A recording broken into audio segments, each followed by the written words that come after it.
Good afternoon, classmates. Good morning, Ma'am Trina de las Alas. My name is Ralph Agustin. I'm James Brian Bausa, and we are the Group 2 presenters for today.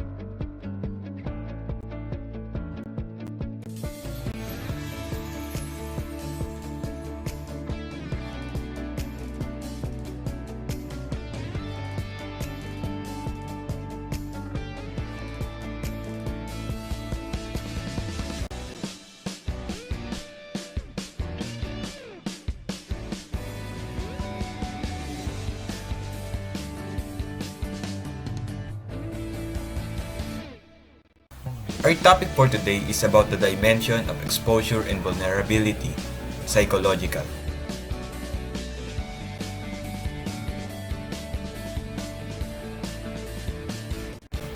First, what is the psychological dimension of exposure and vulnerability? Well, psychology is a mental and emotional state of a person. The people who have experienced losing someone or losing their homes and properties are the ones who are most likely to have mental health issues. It is also adaptive capacity to determine the ability of an individual, family, community, or other social group to adjust to changes in the environment, guaranteeing survival and sustainability. Now, let us now proceed to the examples.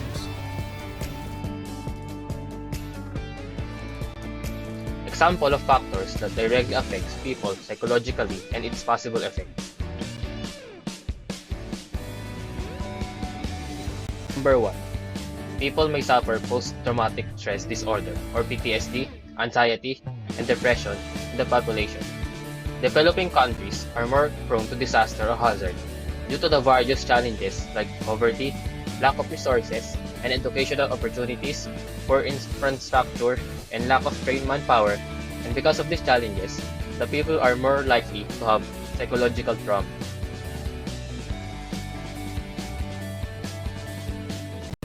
Number 2. The victim tends to deny the loss and try to escape from reality. Disasters are mostly unpredictable, which leaves the victim in a state of shock. Being in a denial state makes the victim more vulnerable to stress, anxiety, and other different maladaptive reactions. Number 3. It is the feeling of insecurity in the victims. Home is a place which provides safety and security to the people. But when the unavoidable situation induced by the disaster that causes the damage of home, properties, and other valuable assets, it may lead to anxiety about oneself. There were various factors which lead to the psychological vulnerabilities of the sufferers, such as the displacement of the family, death of loved ones, socioeconomic loss, environmental loss, and lack of mental preparedness for disaster, disruption in the family bond, lack of social support, and negative coping skill. Now, let us look forward to the examples of factors that might not necessarily affect the psychologically. These are the factors that may not affect the people.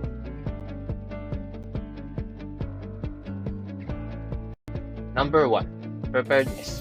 The capability to manage and succeed with one's emotional response during a disaster by preparing yourself with the things that may happen.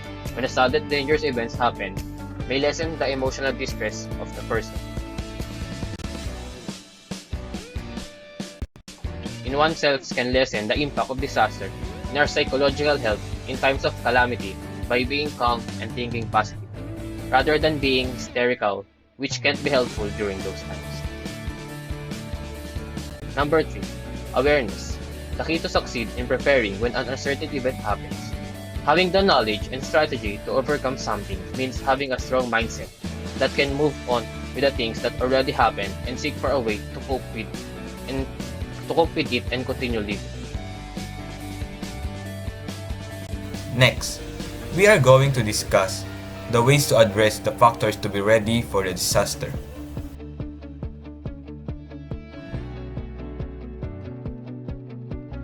Letter A stands for anticipate.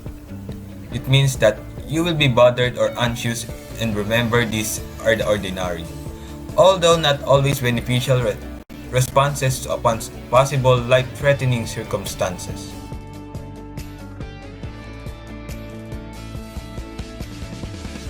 Letter I stands for identifying.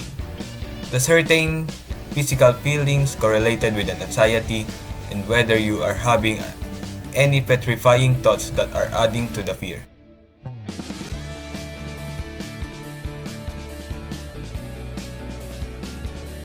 Letter M stands for managing.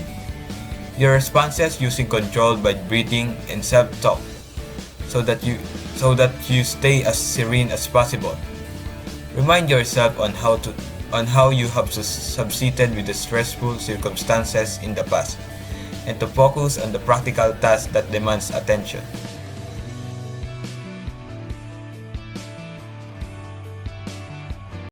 Letter E stands for engage. Means that significantly with at least one trusted person. This will help you to feel associated with someone else, more supported and less alone. Here are some practical ways to address the factors to be ready for disaster.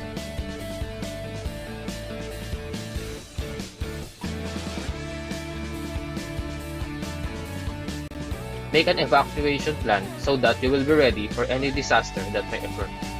You and your family should know about the plan so that if ever you and your family get split up, you will know where they will go and meet them.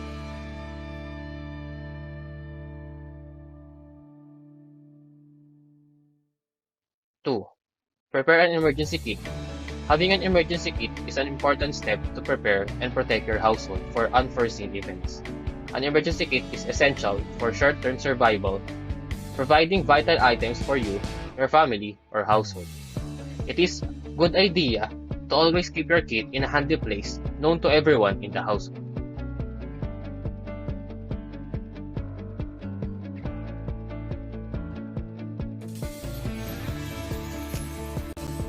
Lastly, practice your disaster plan. You should practice disaster planning at home so that if you ever have children at your home, they will know what to do in times of emergency. Here are the Group 2 members and thank you for listening.